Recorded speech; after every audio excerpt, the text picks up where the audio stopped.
Welcome back. Today we got some chess. I decided to pick up on chess where I left last time. This is the first video on chess in this channel. I hope you're proud. Proud of me. Because I am certainly. I'm going to be showing you some games I played today.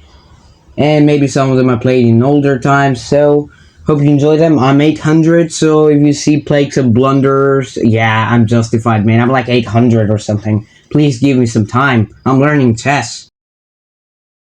Alright, let's get to it. First game, I'm with black. Pawn to e4. Classic move, standard opening. I'm going for a King's Indian because King's Indian is the best opening, the easiest opening you can learn, and everyone plays it, maybe. It's a famous opening. The move d3 is a counter move for the pawn move on e5. I develop my knight, and now he can't kick me off with the pawn. I castle. It wrote for inaccuracy for a second, I don't know why. I castle kingside because it's the King's Indian, not the Queen's Indian. Brings his bishop over, indicating castle queenside, and he just lets me take his bishop. And this move, I don't understand that. He just let me have both bishops for one knight. Bad trade, let's be honest. Take. Got, I'm taking with the bishop because I develop it at the same time. And we got a declaration of hostility. Opposite castling. This is going to be a fun one. This is the prick defense. I take the knight with the bishop. Because, yeah, bishops are better than knights. But in some cases, you gotta take with the bishop with the knight. So I ruined his castle now. He has double pawns on the c-file, and I take a pawn for free. So he just has double pawns and a ruined castle. That's king safety 0. I'll bring my rook to a semi-open file, and I pin the rook to the queen. That's a just irrelevant pin. I take the bishop, he takes back, and then I bring the knight, developing it. He brings the rook here. I bring the knight, forking the queen and the knight. Of course, he's gonna take, and I have a queen trade because I have material advantage.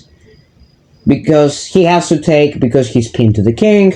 And then boom, that's all. It's destroyed. I have an outside pass pawn. Outside passers are the best pawns because the king will take a time to get there. He's still going on top of the pawn. I'm taking the rook. On the 7th file, I'm not taking the rook because I'm losing the momentum. And then a rook, of course. Check. Attacking the rook. Check again. And now he has to leave, leaving me to make a pawn. I sacrifice the rook to make a queen. That's a god move. And now he just blunders checkmate. That's it. So, I understood a lot his sense, but in some cases, like, yes, bishops are better than knights. In some cases, you gotta trade them, but that move there, with that queen, I don't know, the queen might have been a little drunk. He could have taken with the pawn there, and then the trade would be equal, but no, he took with the rook. After I took the second bishop, giving me the material advantage, and he had no bishops. Let's go to a bullet game. Bullet games are fast, let's be honest. We get a Scandinavian, they kick out the queen, and he just blunders a pin. I don't see it. He blunders the pin again. I see it. I wake up. He take, and then boom, I throw the king at the rook, and he resigned. Yeah, he just resigned. A 7-move game. A 7-move game. I hope you like this game. 7 moves. The king's pawn opening. He could have gone for like a 4 knights, but no, he just yeah.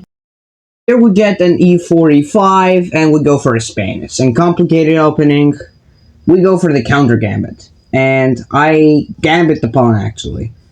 He takes, I take the knight there, because then I can just fork the king and the rook. He does see it, but he just blunders his queen. Yep. He blunders the queen. He takes the knight, and he forgets he has a queen, and then he takes the bishop,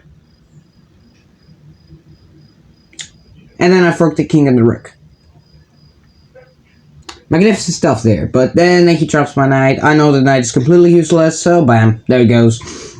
It's an open game with a black king on the center for some reason. I just attack the pawn, take with the queen, making it active.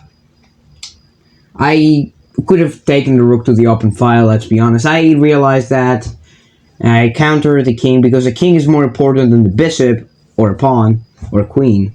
And then the king is just cornered there. But it can still escape. No problem. He takes the bishop. I bully the king a little more because I like bullying kings. It's my fun part-time job, let's be honest. And then we do a couple of inaccuracies. I don't understand why they're called inaccuracies, but let's be real. The game is still lost. You can see the evil bar is going crazy. White advantage is just big. So, yeah. He blunders a 4-move checkmate. I don't see it. So the game goes on. This game was a little long. I knew I had the advantage. I was lucky because normally the real opens opening, the Spanish, is very complicated. And I don't play that too much, thanks to Gotham Chess himself. And then he gets checkmated by double rooks on the C file. That was a fun game, but still, whatever, I guess. It was fun. I didn't understand why he would take the pawn with the bishop. Maybe because the king would have more time to escape from the deathmatch for the queen and the rook. But still, there would be checkmate. It is inevitable. Like, even if you just block with the knight, then the queen will just get here and checkmate you, so there's not many ways to avoid it.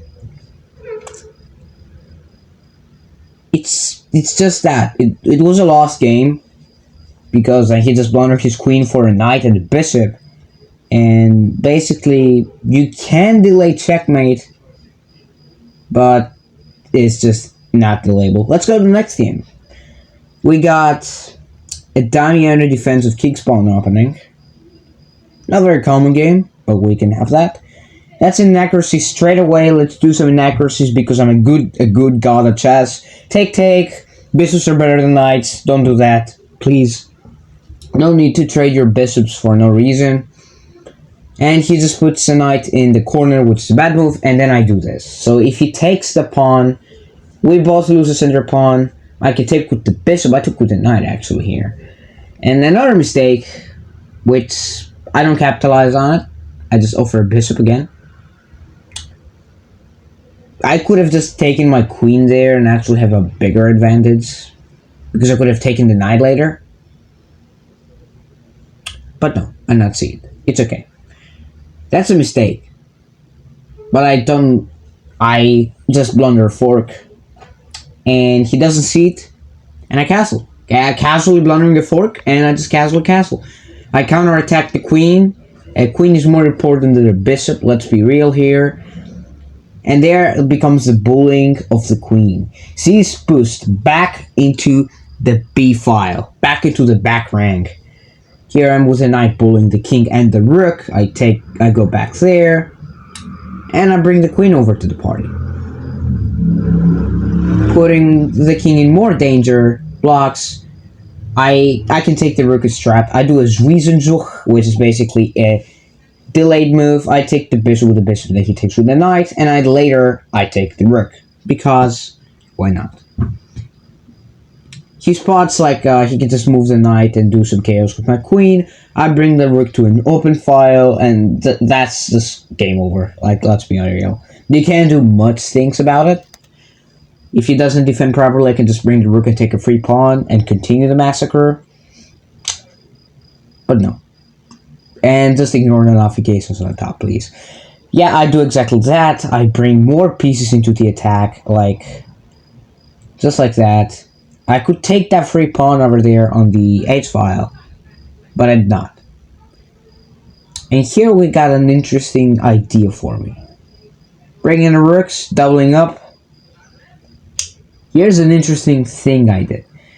Bringing the knight, forking the king and the knight. He takes with the queen, so that technically makes it a queen trade. If he took, I just can trade queens, not something bad. And then I can just blunder rook. Nah, just kidding. I did not blunder rook. I took the other knight, which of course is more of an advantage for me than for him, because if you trade down or down material, then you have a greater chance to lose. And then he blunders the knight. And I did not see it. And his knight is set free. And then I bring the rooks over, preparing checkmate attack. And I put pressure on the king, and then he resigned. Because even if you escaped, the checkmate attack continues, and then you're brought into the territory of the whites, and then you just simply, he can counterattack the bishop, the rook. I'm gonna put more pressure on this pawn, and then he's gonna be even deeper onto the white's territory, and that will be just a bad thing. Because there's many checkmates in every corner. He resigned here because, because he can. Checking the king, and he's even deeper to the position. He can't break the pawn chain. He has to go to the bottom, which is defended by the rook. Can always take the knight. I could have taken the knight if, had more brain to think of. But no. The game was kind of screwed for him. He did some trading down material. You should keep more pawns at the end game. That's the last game. Hope you enjoyed it. And maybe more is just gone in the future. See ya.